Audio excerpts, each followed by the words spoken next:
بالله الحكيم من الشيطان الرجيم بسم الله الرحمن الرحيم الحمد لله رب العالمين الرحمن الرحيم السلام عليكم ورحمة الله تعالى وبركاته.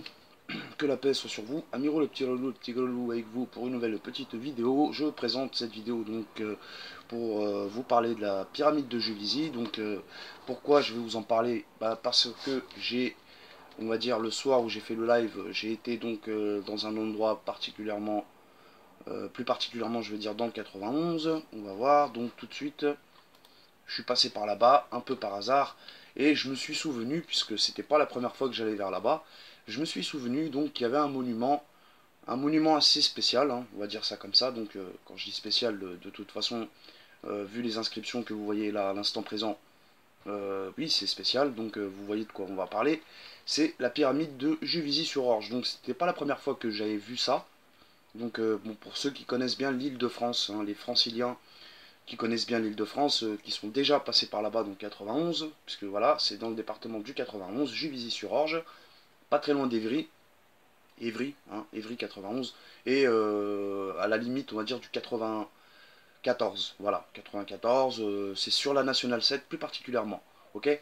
Voilà, donc c'est pour vous parler donc de la pyramide de Juvisy.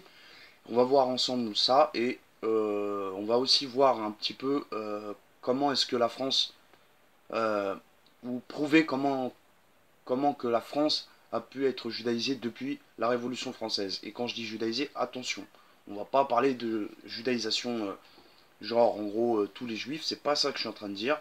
Là, on va distinguer les deux, c'est-à-dire les francs-maçons, la France donc maçonnique, les francs-maçons qui se servent donc de la, comment on dit, de la religion juive, et plus particulièrement ils se servent donc du Talmud et du Zohar, et puis bien de plein d'autres livres, hein, ok, pour justement, après leur but c'est donc de pouvoir régner depuis Israël, depuis Jérusalem. Après, honnêtement, bon, ça c'est une autre histoire, mais ce que je veux dire c'est que voilà, il y a des symboles qu'on retrouve un petit peu partout en Ile-de-France, et même je crois même en France, un peu partout en France. Euh, J'en ai beaucoup, mais à vous présenter, mais ce soir, je vais vous en présenter deux ou trois, donc celui-ci et d'autres choses après. On va voir après, donc on va se concentrer donc sur la ville de Paris.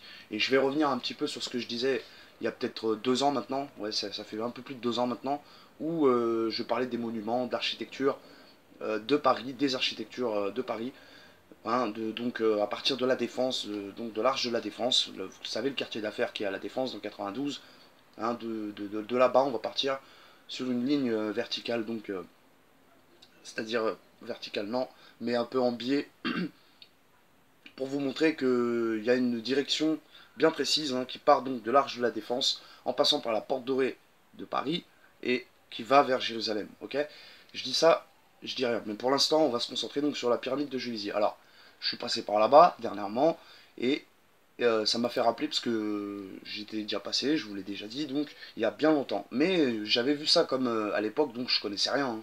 J'étais pas encore, disons, plus ou moins initié, hein, entre autres, à toutes ces numérologies, ces symboles architecturaux. Vous voyez ce que je veux dire? Oui, vous voyez forcément de quoi on parle. Donc, euh, quand je suis repassé par là-bas, eh ben, ça m'a fait tout de suite rappeler plein de choses que j'évoquais donc dernièrement, et je me suis pas trompé, vous allez voir. Donc, pyramide de Juvisy-sur-Orge, il est un monument commémoratif, donc je suis en train de lire la fiche wiki, est un monument commémoratif érigé à Juvisy-sur-Orge en France, ok, bref, blabla. La pyramide est érigée dans le centre de Juvisy-sur-Orge, dans l'Essonne, au niveau du 68 avenue de la Cour de France, à l'intersection avenue avec l'avenue Jules Vallès. Il s'agit donc d'une obélisque, hein. En fait c'est pas vraiment tout à fait une pyramide, hein. C'est ce que vous voyez ici là sur la photo de droite, ok. Ça forme une genre d'obélisque, donc un phallus, ok. Bon, on va dire les choses clairement, hein. C'est comme une obélisque, donc comme un phallus.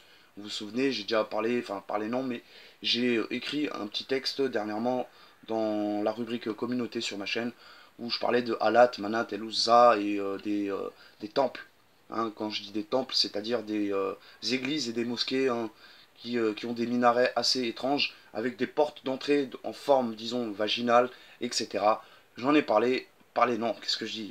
J'ai écrit un texte là-dessus, donc voilà, c'est pour un petit rappel, et je fais une petite parenthèse là-dessus, ok? Voilà ce que c'est que la pyramide de Juvisy. Donc elle est érigée dans le centre-ville de Juvisy, dans l'Essonne, ok, je l'ai dit, donc il s'agit donc, oui, d'une obélisque en pierre calcaire, posée sur un socle parallélépipédique. Il me fait galerie ce mot, wallah l'adil, j'ai du mal. Parallélépipédique. Bon, une plaque porte l'inscription suivante. Pyramide de Juvisy, extrémité sud de la base géodésique de Villejuif à Juvisy. Bon, Villejuif à Juvisy. Bon, écoutez, c'est pas moi qui l'invente. C'est pas moi qui l'invente. Donc quand on a des gens comme, je dis son nom, parce qu'il y en a beaucoup qui peut-être le connaissent, Monsieur Poncardassac, quand il nous parle de la judaïsation de la France, c'est pas un fait, c'est pas fou ce qu'il dit, c'est pas fou du tout. Mais lui, il a ses sources pour le prouver, et moi j'ai les miennes. Elles sont complètement différentes, mais on en revient à la même chose. Vous voyez, on revient à peu près au même résultat. Donc Villejuif à Juvisy. Après Juvisy, je vois pas ce que ça veut dire, mais Villejuif, vous avez tout compris. Donc 1670, Picard 1740, J. Cassini et Lacaille. Ça c'est sur la plaque d'inscription là qui est marquée en bas de la pyramide. Ok. Donc propriété de l'Académie des sciences. Une première plaque avait été posée en 1788, mais elle a disparu. Ok. À la fin des années 1660, donc au XVIIe siècle, l'astronome Jean Picard mesure l'arc de méridien entre Paris et Amiens. Ok, avec une précision inégalée à l'époque. Pour ces mesures, il utilise la route de Villejuif à Juvisy rectiligne et parallèle au méridien. Méridien, qui dit méridien, on parle du méridien de Greenwich. Ok, ce fameux méridien qui donne l'heure 0, en fait, en fait c'est midi. C'est plutôt ça, c'est... ouais, noon. C'est noon. Je dis ça, je dis rien. Fils de noon. Bref, pour ceux qui ont compris. Mais noon, c'est ceux qui ont vu ma carte, enfin, pas la mienne, hein, mais la carte de la Terre plate de Glisson, ils voient, il y a un moment donné qui a marqué noon. Noon à partir du méridien de Greenwich. Je dis ça, je dis rien. Pour ceux qui ont compris, tant mieux. Le reste, c'est pas grave. La première pierre a été posée, ok, je l'ai dit, blablabla.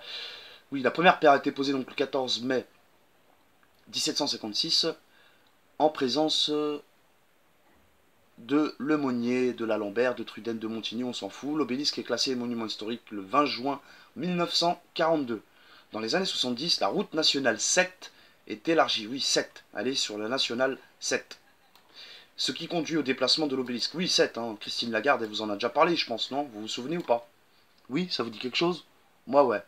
Pour d'autres aussi. Bah, après, pour le reste, tant pis. Donc, voilà. Voilà la fiche Wikipédia. C'est tout ce qui est dit dessus.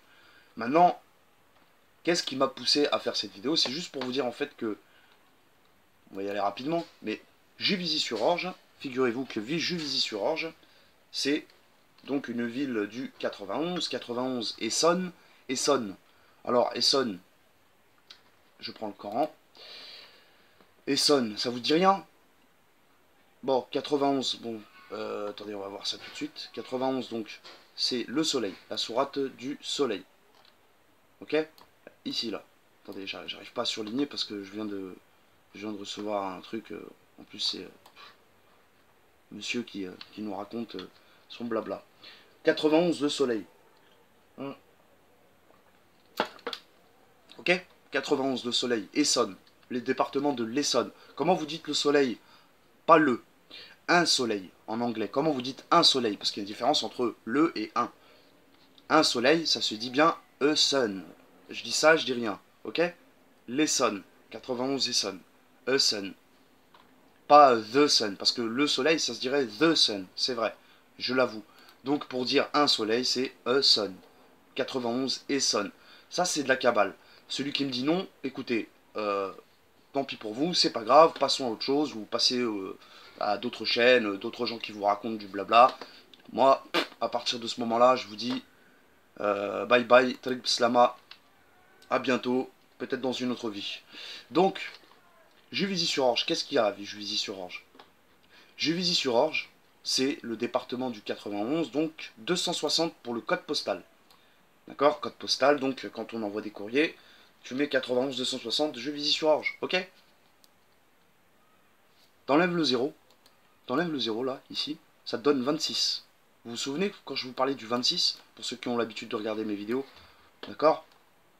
Et bien le 26, c'est le nom de Yahuwah, Jéhovah ou Hachem, chez les juifs. Donc la religion juive aujourd'hui a été largement altérée, on le sait, c'est quelque chose qui aujourd'hui on va dire qu'elle a été sur une continuité, elle a été largement altérée et beaucoup ont été leurrés, ou enfin bon bref, mais il y a des enseignements ésotériques et tout, bon bref, c'est tout plein de trucs qui font qu'aujourd'hui on se retrouve avec voilà des explications, des choses un peu controversées. Et... Bon bref, c'est un peu spécial, c'est à part. Mais voilà, la religion, enfin chez les juifs, le nom de Dieu, d'accord, de Yehovah, de Jéhovah, pour eux en gématrie, donc selon la gématria, la valeur du tétragramme est 26. Donc pour la lettre Yod, E, He, Waouh, He. Je sais pas si ça se dit He, He ou He. D'accord, Yahuwah, Yahuwah, Yahuwah. Ha, ha, je crois que c'est le Ha, ouais. Donc 10 plus 5 plus 6 plus 5 est égal 26, ok? C'est bon ou pas? C'est pas moi qui le dis, hein. C'est marqué là, là. C'est sous vos yeux, hein. Ok? 26. Et on va voir le 26, vous allez comprendre. Attendez, une petite seconde. Donc c'est bon pour vous, ça vous va? Donc voilà, le nombre 26, il est là. Il est sous vos yeux, 26, 26 comme la Juvisy sur Orge 91 260. Est-ce un hasard ou pas? Pourquoi est-ce qu'on aurait posé une pyramide à Juvisy et pas ailleurs? Pourquoi pas, bon, peut-être à Villejuif. Bon, quoique Villejuif c'est 94 800. Le code postal. 800. 800. Après, je ne sais pas comment vous l'interprétez, le 800. Peut-être que tu enlèves les deux zéros, ça te donne 8. Et 8, en fait, dans le Coran, c'est Sourate 8, le butin. Ah oui, bah, alors, la Kabbale, je le dis, hein, elle est juive à la base, mais c'est pas une Kabbale judaïque dans le sens... ils se servent pas que de la Torah.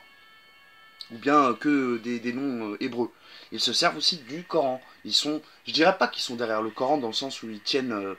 ou qu'ils ont écrit le Coran. Pas du tout, c'est pas ce que je dis. Mais ils sont derrière le Coran.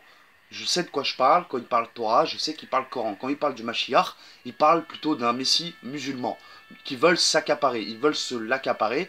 C'est un peu comme si, je te dis, c'est des crevards, en vrai, ils veulent l'avoir pour eux et pas pour les autres. Ok? C'est une façon, si vous préférez, d'être sauvé. Hein, pour eux, être sauvés dans le sens du châtiment ou de je ne sais quoi, etc. etc. Bref, c'est un peu pervers ce plan, mais c'est comme ça. Je suis désolé, mais c'est comme ça. Voilà, moi j'ai présenté des vidéos là-dessus, je vous ai dit que la Kabbale, elle n'était pas que juive, et que c'était aussi chrétien et musulman surtout.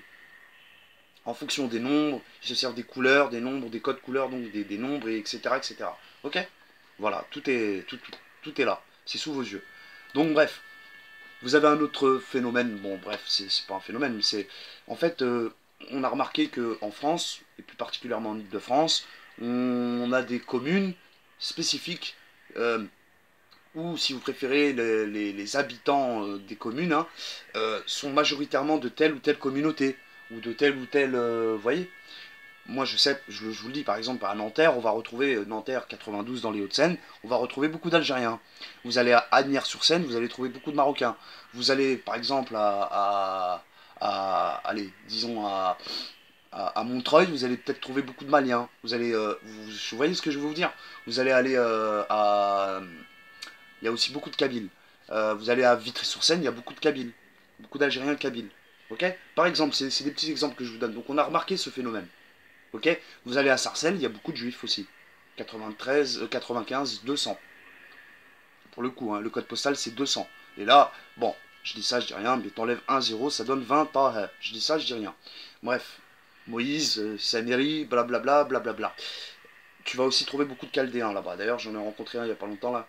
Il me dit ah, comment tu connais Chaldée et tout? Je lui dis t'inquiète pas, je connais. Il était vert. Bref, il ressemblait grave à un Quechua ou à un petit peu à un arabe, à moitié turc, mais bref. Je lui ai fait comprendre que je connaissais, tu vois. Mais bref, bon, on s'en fout. Tu t'en fous de ma vie, moi aussi, on s'en fout de ma vie.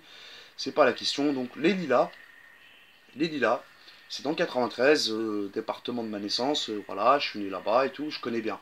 Et je peux vous garantir qu'au Lilas, il y a pas mal de juifs. C'est une ville où la communauté juive y est présente abondamment, disons. Hein. En plus, elle touche le 19e arrondissement de Paris. 19, comme la sourate Marie, qui parle du Mashiach, dit Raïssa. le Messie, Al-Masih. Ok? Mashiach, Al-Masih. Ok? 19e. Il y a beaucoup de juifs dans le 19e aussi, c'est très connu ça. Surtout dans le coin de Danube, tout ça et tout et tout. Bref, on se demande si c'est pas fait exprès de la part de ceux qui attribuent des logements à nous, quoi, aux gens, enfin voilà. Genre en gros les gens font des demandes, mais en fait on les met là, on les met là-bas, c'est fait exprès je pense, tu vois, c'est pas un truc, c'est pas un phénomène, comment dire, hasardeux. Voilà, c'est pas quelque chose de hasardeux, c'est vraiment quelque chose de calculé. Voilà, je pense que c'est comme ça que ça se passe. Bref, maintenant, voilà, je vous ai dit, voilà, vous allez dans le 92 260, c'est Fontenay-aux-Roses, hein. Fontenay-aux-Roses. Il y a aussi pas mal de communautés juives là-bas. Vous allez dans le 94 260, c'est Fresnes, la ville de Fresnes, ok. Fresnes, pareil, je pense qu'il doit y en avoir pas mal, mais c'est pareil, hein, c'est sur la direction de Juvisy, hein. Vous voyez, ça descend de Villejuif, tu passes par l'Aile-les-Roses, l'Aile-les-Roses, tu descends Chevilly-la-Rue, Chevilly-la-Rue, tu passes par Fresnes, Fresnes, après tu descends dans le 91. Fresnes, c'est la limite du 91. Vous voyez? C'est ça le truc. Maintenant, je sais pas si la Nationale 7 elle passe par Fresnes ou pas. Il me semble que oui. Si je me trompe pas. Peut-être que oui. Non, je crois pas. Je vais quand même regarder, mais je crois pas. Bref, on s'en fout, c'est pas grave. Waouh. 94. 260, Fresnes. Voilà, Fresnes. Non, Nationale 7 ne passe pas par là. Mais elle passe à côté, elle passe pas loin. Je crois que c'est celle-là là, qui borde la carte. Carte de Fresnes, bon bref. Voilà. Bon bref, on s'en fout, c'est pas la question. Mais le 26, c'est le nom de Yahuwah, donc ça m'étonnerait pas qu'on retrouve une certaine communauté juive dans ces codes postaux-là, ceux qui finissent par 260. Vous voyez? Donc je vous le dis comme ça, mais on voit qu'en fait, ça a été calculé, c'est un plan qui a été calculé depuis la Révolution dite française. Ok? Donc quand on a un tel monsieur que je vous ai parlé tout à l'heure, qui fait des conférences en disant que la Révolution dite française a été plutôt créée par une certaine communauté, dite voilà, juive, mais en fait elle n'a rien du tout de juif si ce n'est que euh, l'apparence. C'est-à-dire que eux ils sont plutôt dans un... pour moi c'est des gens en haut de la pyramide, ils ont plus du tout de religion, mais ils se servent de la religion juive. En particulier du Talmud et du Zohar, comme je vous l'ai dit tout à l'heure, etc., etc. Et de la Kabbalah. La Kabbalah, surtout c'est la Kabbalah qui fait que ce soit, que c'est un, qui fait qu'aujourd'hui on retrouve des architectures et tout, bref, qui sont en relation avec. Mais vous allez me dire, attendez, je vais même vous dire une chose, petite parenthèse. Notre-Dame, elle a bien été construite au 12-13e siècle, après notre ère. Donc il n'y a pas si longtemps que ça, il y a environ 800 ans, un peu plus de 800 ans. Mais Notre-Dame, ça se dirige vers Jérusalem. Eh oui. Donc pour moi, ça date de bien avant la Révolution française. Donc quand on me dit oui, mais non, mais les rois de France étaient des chrétiens fervents chrétiens, blablabla, bla, bla, ils étaient catholiques, bla. Eh, tu me gonfles, hein, tu me saoules. Hassoul, tu me saoules. Hassoul, tu me saoules. Quand je te dis l'histoire, elle est complètement biaisée, arrête de chercher à comprendre avec moi. Toi, Gaëtan ou d'autres là qui viennent sur mes trucs de récentiste pour me dire eh, la France, tu l'aimes pas, tu la quittes, bien, bien, bien, bien. Je suis plus français que toi, moi je te le dis, et j'ai des secrets que tu ne connais pas. Mais je dis ça comme ça sans arrogance. Je te dis juste écoute-moi, c'est tout. Toi comme d'autres. Tu vois, les fervents catholiques de mes deux là, voilà, je sais de qui je parle. Tu vois là, ceux-là qui commentent des trucs bizarres pour faire semblant, ils sont genre patriotes. Patriotes de quoi? Patriote de quoi? Patriote de quoi tu me parles, toi? Allez, vas-y, remballe. Fresnes est une commune française. C'est pas méchant quand je te dis ça, c'est juste qu'écoute-moi, écoute-moi, écoute-moi, écoute-moi. Donc, bref, on s'en fout de Fresnes, c'est pas la question. Ce que je voulais dire donc, c'est que ça date depuis 1790. 1790, c'est la date où on a eu donc, si vous préférez, après la Révolution française, 1790, donc un an après la Révolution dite française, on a eu affaire à un découpage des départements en France. Et d'ailleurs, si la date de 1790 a été choisie, ce n'est pas un hasard. Donc vous allez voir, on va voir ensemble, on va voir donc ensemble, attendez, je zoome, tac, voilà, 1790, donc 90, on enlève le 17, 90, ça donne El-Baled. Sourate 90, c'est El-Baled. Mais eux l'ont traduit par la cité. C'est pas vrai. En arabe, la cité, ça se dit Al-Qura. Une cité. plusieurs cités, ça se dit al-qaryatin. Donc, al-balad, quand tu dis je vais dans mon bled, c'est-à-dire je vais dans mon pays, ou une région, quelque chose de plus grand qu'une cité, plus grand qu'une ville. C'est une région ou un pays. Al-balad. Ok? Al-balad. Al-balad. Le bled. Quand tu dis le bled, ben voilà, ben on a une sourate, c'est la 90. La uqsimu bihada al-balad, wa anta hillun bihada al-balad, wa walidin wa ma walad, laqad khalaqna al-insana fi kabad, yahsabu an lan yaqdara alayhi ahad, yaqulu ahlaktu malan lubadan. Bon bref, j'aime bien cette sourate, mais je voulais la réciter un peu comme ça. C'est la cité. Vous pouvez la lire, je crois qu'elle contient 20 versets ou quelque chose comme ça. Ah, 20, comme les 20 arrondissements de Paris. Je vais voir. Oui, oui, les 20 arrondissements de Paris. Ok. Donc la cité, bon, ouais. Le Balad et l'Amin, je crois que le pays sûr, c'est bien la France. Hein. Je dis ça, je dis rien. Quand dans la sourate 95, t'entends le Balad et l'Amin. Bref, je dis ça, je dis rien. Ok, les amis? Bon, les 20 arrondissements, ils ont été créés en 1860. Ok? 1860, Paris a été réorganisé et ils ont annexé plusieurs communes autour de l'ancien Paris, c'est-à-dire le 13e arrondissement, le 12, 13, 14, etc. jusqu'au 20. Hein, c'est ce qui a donné donc ces nouveaux arrondissements. Mais avant, c'était des communes, la commune de Bercy, la commune de Montmartre, la commune de La Chapelle, la commune de La Villette, la commune de Charonne, la commune de Belleville, la commune de Passy, la commune de etc. Je l'ai déjà présenté tout ça là, dans une vidéo que j'avais faite déjà il y a 2 ans, donc ce que j'avais dit tout à l'heure. Donc voilà, 20 versets, c'est pas un hasard. Bref, vous voyez. Maintenant, donc j'ai dit, en 1790, on a réorganisé les départements en France. C'est pas un hasard. C'est pas un hasard. Et ça a été fait donc en fonction du Coran. Mais je dis ça comme ça, c'est tout. C'est pas pour... bref. 26. Donc, ce que je voulais dire tout à l'heure, c'est par rapport au monument. Vous vous souvenez, je vous ai dit que quand j'ai présenté la vidéo, ce sommaire là, je vous ai dit voilà que je vous présenterai ça. Donc de la Défense, Grande Arche, l'arche, on peut le symboliser comme l'arche de Noé, mais surtout comme l'arche d'alliance de Moïse, Moshe, Moussa, alayhi salam. Ok? Je le dis dans les 3 noms, comme ça il n'y a pas de y a pas de jaloux. Donc, pour ceux, c'est comme ça, hein, c'est pas de... Tu vois. Donc, de l'arche de la Défense, en passant par Charles de Gaulle Étoile, d'accord? En passant par le Louvre, Châtelet, Hôtel de Ville, Bastille, Nation, ou plutôt Gare de Lyon, non, Nation, Porte Dorée, ici, là. Vous voyez, Porte Dorée. C'est là, la Porte Dorée. C'est là où il y a la foire du trône, le trône de Hachem, Yahuva. Écoutez, c'est eux qui l'ont fait, c'est pas moi, hein, c'est pas, tu vois, bon bref. Mais la foire du trône, pourquoi on l'appelle la foire du trône? Vous savez, la foire du trône, c'est une attraction, pour ceux qui sont pas parisiens, je vous le dis, c'est une attraction, c'est une... Comment on dit là, les fêtes foraines? C'est exactement ça en fait. C'est une fête foraine qui se déroule à Paris tous les ans entre le mois de avril et le mois de juin, ou mai, fin mai. Entre le mois d'avril et le mois de mai. Ça dure un mois et demi à peu près. Et c'est des forains donc qui viennent et puis qui installent toutes leurs machines. Hein. C'est une genre de parc d'attractions qui dure au moins un mois et demi à peu près. Ok? Maintenant, ces forains-là, ils sont pas au courant. Hein. C'est pas eux qui ont appelé la foire du trône. Je pense que ça a été une dénomination qui a été donnée donc par des gens en haut, hein, de la pyramide. Hein. Je dis ça comme ça. Bref, donc Porte Dorée. Elle se déroule à la Porte Dorée, à côté du lac, ici, Bois de Vincennes. C'est au Bois de Vincennes. Donc, vous voyez, Porte Dorée, c'est dommage que je ne l'ai pas fait, mais je vais le faire. Porte Dorée à Jérusalem aussi. Okay, quand je parle de la Porte Dorée de Jérusalem, là, c'est sous vos yeux. Porte Dorée de Jérusalem, Wikipédia. Ok. La Porte Dorée est la plus ancienne ouverture pratiquée dans les fortifications de la vieille ville de Jérusalem et date probablement du 7e siècle avant Jésus-Christ. Encore une fois, 7. Hein, quand Christine Lagarde parle du chiffre 7, je dis ça, je dis rien. Mais ça me fait rappeler un peu le 2 plus 5. 25 décembre. Je dis ça, je dis rien. Oui.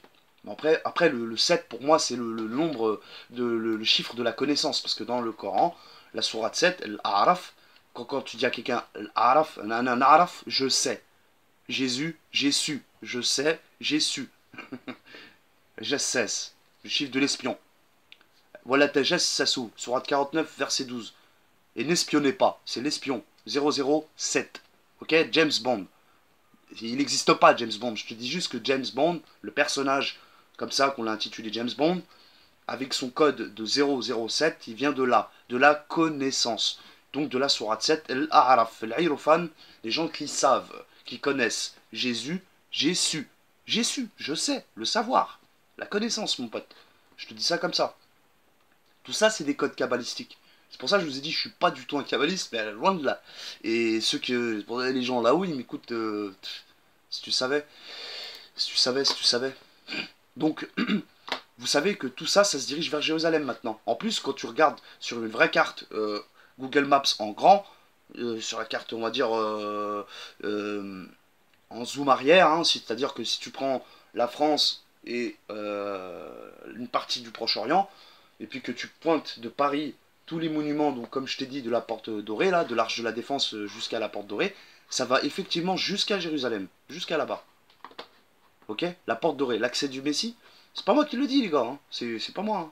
La Porte du Trône, Porte Dorée, Shahar Arachamim, Arachamim, et la plus ancienne ouverture pratiquée dans les fortifications, ok, je vous l'ai dit, blablabla. Et elle se trouve où? Elle, la Porte Dorée de Jérusalem, elle se trouve plutôt à l'ouest, au nord-ouest, je dis bien nord-ouest, de la vieille ville, c'est-à-dire, donc voilà, hein, c'est en direction de Paris, ok? C'est tout simple. Et Notre-Dame, je vous ai dit Notre-Dame, pareil. Vous voyez, Notre-Dame, elle n'a pas été construite sur l'île de la Cité, Cité, 20 arrondissements, 20, Tahe, 20, ou comme les 20 versets de la sourate El-Beled. Ça vous va? Notre-Dame, Marie, Pont-Marie, Marie, tac. En plus, Pont-Marie, c'est quoi? C'est la ligne numéro 7 du métro 7. Ok? Ça vous va? C'est bon? Et vous voyez pas ici quelque chose en grand là? Vous voyez pas ça là? À la place de la nation, terminus, nation, métro ligne 2, ligne 6, 26. Le 26, vous voulez que je revienne? Allez, on y va. Quel est le nom de Yahvé? T'as la réponse? Ok? Yahuva? Hachem? Jéhovah? Ça te va? Ça t'y va. Alors, t'as compris ce que je veux dire? Et regardez-moi ça. Regardez-moi ça.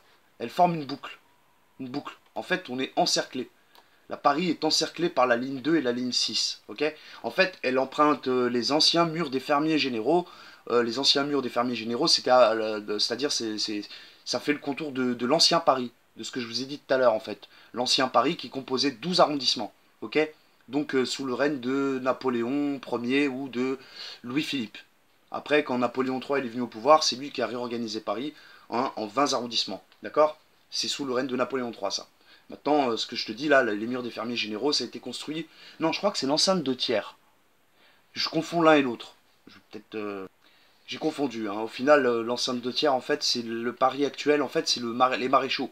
Quand on parle des maréchaux, c'est les grands boulevards qui font le tour de Paris en délimitant la banlieue et Paris, quoi. Si vous voyez ce que je veux dire, en délimitant les trois départements de Paris, le 9-2, 9-3, 9-4, ok? Les murs des fermiers généraux, c'est ça. En revanche, ce que je vous parlais, moi, ouais, les murs des fermiers généraux, c'est ce que je vous disais par rapport à la ligne 2 et la ligne 6 du métro. C'est ça. C'est si on a une carte, voilà, le tracé des murs des fermiers. Bah, c'est la ligne 2 et la ligne 6 actuelle. À peu près, à ça de près, quelque chose de ça de près. Vous voyez, ligne 2, ligne 6, si vous regardez, elles forment à peu près le même dessin. Hein, c'est-à-dire qu'on a fait passer la ligne 2 et la ligne 6 du métro dans les anciens boulevards qui délimitaient Paris à l'ancienne banlieue. L'ancien Paris à l'ancienne banlieue de Paris. D'accord? Ok? Voilà. Est-ce un hasard? Non. Elles se recroisent donc, la ligne 2 et la ligne 6, hein, 26, elles se recroisent où? À Charles de Gaulle, étoile. Étoile. En plus, étoile. Tu vois de quoi on parle quand on te dit une étoile. Et c'est bien là où il y a la tombe du soldat inconnu. Hein? Regarde. Vous vous souvenez, en plus, elle a été profanée, ou je me rappelle plus, je me rappelle plus, bon bref. Le soldat inconnu. Vous voyez pas la tombe du soldat inconnu ici, là? Tombe du soldat inconnu, ok? C'est bon ou pas? Ok? Ça vous va? J'ai presque fini avec la vidéo, donc vous allez voir que pour finir, quelques petits trucs encore qui peut-être vous servira, ça va vous servir à quelque chose, hein, mais bon, on a par exemple, encore une fois, si je reviens à la place de la nation, on a quoi? La ligne 9 et la ligne 1 du métro. 9, 1, 91, je reviens dessus, vous vous souvenez ou pas? C'est quoi? C'est la sourate du soleil. Le soleil. Un soleil, si vous préférez. le soleil, mais un soleil dans leur délire. Tu comprends? Voilà. 9, 1. Ça, c'est de la sorcellerie après, peut-être. C'est pas peut-être, c'est certain. Mais voilà. Vous voyez? Ou 19, Marie. Si tu fais le miroir de 91, c'est 19. Sourate 19, sourate Marie. Ok? Elles passent toutes les deux, hein, ici. Hein, ok? À la place de la nation. Donc, c'est Yahuwah, le soleil, entre autres, hein, dans leur délire à eux. C'est pas ce que je dis moi, hein, d'accord? T'as compris de quoi je te parle. Va pas, tu vois, va pas me dire que... Hein? Bref, tu m'as compris ou pas? Tout ça, c'est clair et net. Il n'y a pas de doute. Ok? Il n'y a pas de doute. J'ai aucun doute sur ce que je dis. Ok? Dernière chose aussi, si je peux finir cette vidéo aussi. La Tour Eiffel, bon, elle est dans le 7e arrondissement, c'est pas un hasard non plus. 7e, le 7. Le chiffre 7. Ok? Le pont de l'Alma, Alma, l'eau. En arabe, l'Alma, c'est l'eau. Hein. Je sais pas si en hébreu ils disent la même chose, mais je pense que oui, tu vois. Mais Alma, ça fait référence à la bataille qu'il y a eu, la bataille de Crimée sous le règne de je ne sais plus qui, mais bon, et c'est là qu'il y a le zouave, comment on dit? Le zouave, ouais, il y a un zouave qui est là, une statue du zouave qui est là comme ça sur l'eau. Parce que pourquoi on a fait appel aux soldats algériens, les anciens combattants d'Afrique du Nord, les indigènes nord-africains, on a fait appel à eux pour cette bataille de Crimée, d'accord? Hein, on ne s'est pas gêné donc d'appeler des Algériens musulmans pour le coup, à l'époque, hein, et pas, c'était pas des chrétiens ou des juifs, c'était des musulmans. Ok, on a fait appel à eux pour combattre donc contre les Russes pendant la bataille de la Crimée. Je sais pas si c'était les Russes, mais oui, c'est la bataille de Crimée, Alma. Ok, pour de l'Alma. Il y a un petit truc, il y a des petits codes comme ça. Assemblée nationale. C'est les ministres qui se rejoignent là-bas, on est bien d'accord. C'est des ministres hein, qui vont et qui votent des lois et tout, etc. L'Assemblée nationale, elle est là. C'est pas la ligne 12 qui passe par là par hasard? 12, ça vous rappelle rien? Sourate 12, Youssouf, alayhi salam, Youssouf, Sourate 12. Et Joseph, qu'est-ce qu'il a, à part le fait qu'il était un beau gosse, c'est tout ce qu'on a pu retenir de lui. Tu vois, je parle de nous déjà dans notre propre communauté, tu vois, hein, avec Pontifar ou Zulira. Ça, on a retenu de lui qu'il était beau gosse. Ok, pas de souci. Mais sinon, comment il a fini lui? Ministre, ministre, ok. Donc c'est pas un hasard, je vous le dis. Ça n'a pas été un hasard de faire passer la ligne 12 à côté de l'Assemblée nationale. Ok les amis? Ça vous va comme ça? Il a bien fini le ministre d'Al-Aziz, du pharaon, l'ancien pharaon pour le coup. Il l'a embauché, il est devenu un ministre. Youssouf, Joseph. Ok? Ça vous va comme ça? C'est bon? Allez, je vous laisse pour cette vidéo-ci. Observez bien tout ce que je vous dis, si vous voulez. Il y a encore plein de secrets que je pourrais vous en dire des tas et des tas, mais bon, je vais pas faire durer la vidéo, sinon on va jamais en finir. Hein. Il y en a tellement, tellement. Et j'ai déjà présenté ce genre de truc là sur... mais personne n'a écouté cette vidéo parce que les gens ils en ont rien à foutre. Ils préfèrent continuer leur combat de merde, je le dis, je le répète, un combat de merde contre je ne sais qui, je ne sais quoi. Ils savent même pas qui sont leurs ennemis, mais ils pensent, tu vois, ils pensent pouvoir faire tomber le pouvoir comme ça. Bon, je dis ça, je dis rien.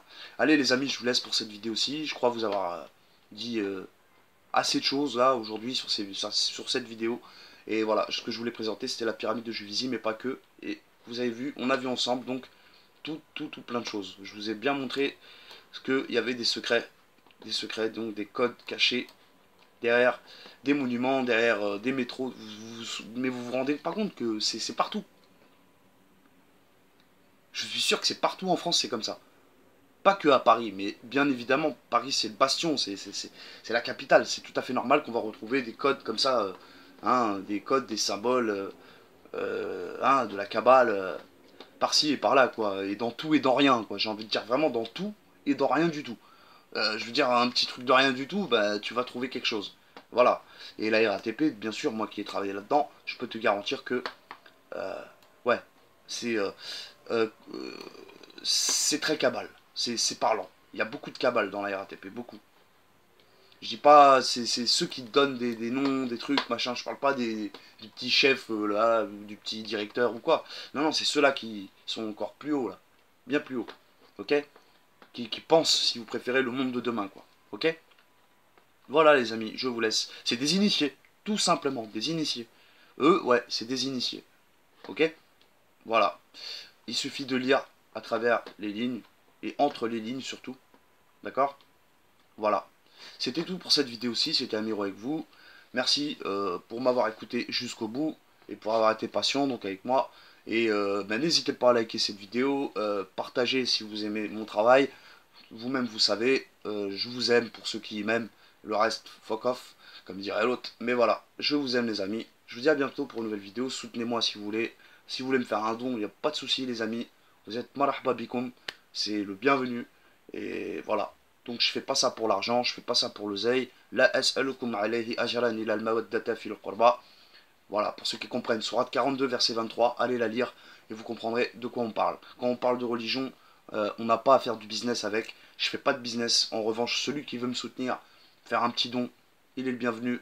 Je suis comme tout le monde, surtout qu'en ce moment je ne bosse pas, mais ça va pas tarder. Je cherche un travail, il n'y a pas de souci.